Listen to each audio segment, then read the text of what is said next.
అపొస్తలుల కార్యములు 4వ అధ్యాయం 19వ వచనాన్ని చదువు. అపొస్తలుల కార్యములు 4వ అధ్యాయం 19వ వచనం. అందుకు పేతురును యోహానును వారిని చూచి, దేవుని మాట వినుట కంటే మీ మాట వినుట దేవుని దృష్టికి న్యాయమా? మీరే చెప్పుడి. ప్రియమైనటువంటి దేవుని బిడ్డలారా, చూడండి, ఇక్కడ పేతురు గారికి యోహాను గారికి ఒక సమస్య వచ్చి పడింది. ఏంటి ఆ సమస్య అంటే, వారు దేవుని యొక్క సువార్తను ప్రకటిస్తున్నప్పుడు అక్కడ ఉన్నటువంటి అధికారులు, శాస్త్రులు, పెద్దల్లో కొంతమంది, అంటే అందరూ కాదు కానీ అందులో కొంతమంది వీరికి సువార్త ప్రకటించొద్దని, రెండోది ప్రకటించమంటున్నారు కానీ వీరికి అంటే ప్రజలకు, ఆ ప్రాంత ప్రజలకు అక్కడ ఉన్నటువంటి అలవాట్లకు అనుగుణంగా చెప్పు కానీ కరుకైనటువంటి మాటలు ఇచ్చేది మీరు చెప్పొద్దు అని చెప్పి పేతురు గారిని, యోహాను గారిని కొన్ని షరతులు విధిస్తూ, వాళ్ళు మీకు తోచినవి బైబిల్లో ఉన్నవి కాదు కానీ ఈ ప్రాంత ప్రజలకు మా అందరికీ అనుకూలమైన మాటలు చెప్పమంటారు అని అంటే ఏమంటారు. కాబట్టి మా మనుగడ కొనసాగడం కోసం, ఈ గ్రామంలో ఏదో మా జీవితాన్ని గడపడం కోసం, ఓకే మీరు ఎలా అంటే అలాగే అనలేదు. వాళ్ళు ఏమంటున్నారు, ఇప్పుడు మీకు అర్థమవుతుంది.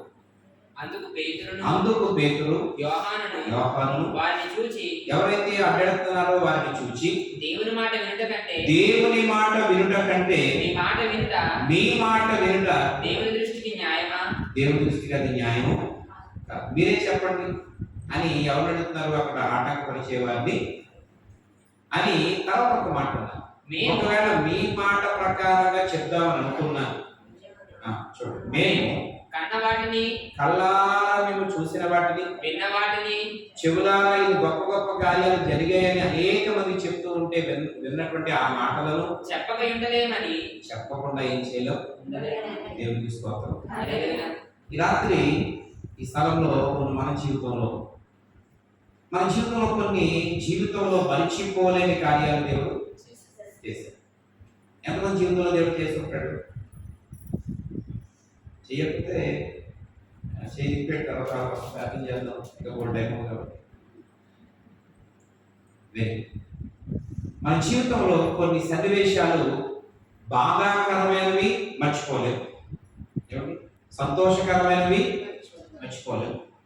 ప్రాముఖ్యంగా దేవుడు చేసినటువంటి కార్యాలు, ప్రాణాపాయ పరిస్థితుల నుంచి మనం పైకి తీసుకొచ్చిన సందర్భం, లేదా భయంకరమైన శోధనలో కూరుకుపోయి ఈ శోధన ద్వారా మన జీవితం ఇంకా నాశనం అయిపోతుంది అనేటువంటి పరిస్థితుల్లోంచి బయట తీసుకొచ్చిన సన్నివేశాలు మన జీవితంలో కొన్ని ఉంటాయి. ఇవన్నీ మనం ఏం చేయలేము.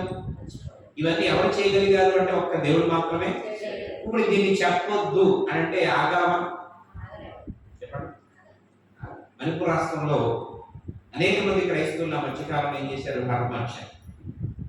వాళ్ళెవరూ పిరికి వాళ్ళగా పారిపోలేదు, వాళ్ళందరూ ప్రాణాలు సైతం త్యాగం చేశారు. దేవునికి స్తోత్రం.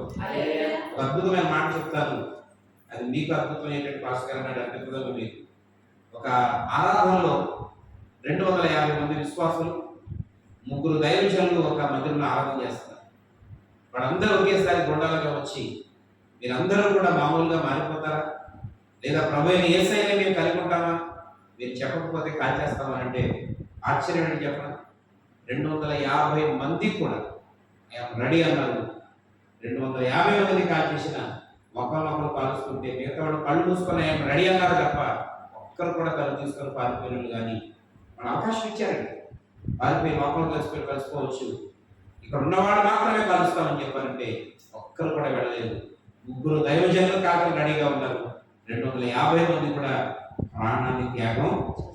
యవనస్తురాలైతే పెళ్లి కానటువంటి యవనస్తురాలని రోడ్డు మీద నిల్చోబెట్టి బూటు కాలుతో మధ్యలో మోకాళ్ళు వేసి ప్రార్థన చేయించమని చెప్పి తల్లుతూ చివరికి అవకాశం ఇచ్చారు. చివరికి అవకాశం ఇస్తున్నాం, ఇప్పటికైనా నువ్వు మారిపోతే నీకేం చేయమనంటే వాడు ప్రార్థనలోనే ఉంది. 2 చేతుల పైకి ప్రార్థన చేసుకుంటా ఉంటే తుపాకుతో గుండె మీద కాల్చేసాడు. 2 దెబ్బలకి హార్ట్ మీద తగిలి అన్నీ చచ్చిపోయాడు. ప్రాణాలకి సైతం ఏం చేయలేదు వాడు. దేవుని యొక్క రుచిని నిజంగా ఎరిగిన వాడు అసలు ప్రాణం అంట విలువైన కార్యంగా కనబడదు. దేని ముందు? ప్రభు చేసిన కార్యాల ముందు. ఇంకొక మాట అసలైంది, అది పొందబోయేటువంటి పరలోకాన్ని దృష్టిలో పెట్టుకోండి. తప్పించబడి నరకానికి గాని వెళితే, ఆ పరలోక నరకానికి వెళితే అక్కడ ఉండేటువంటి ఆ భయంకరమైనటువంటి మంటల్ని, ఆ పరిస్థితులను జ్ఞాపకం తెచ్చుకుంటే చావు చచ్చిపోయి పరలోకి వెళ్ళడమే మంచిది అనుకుంటారు.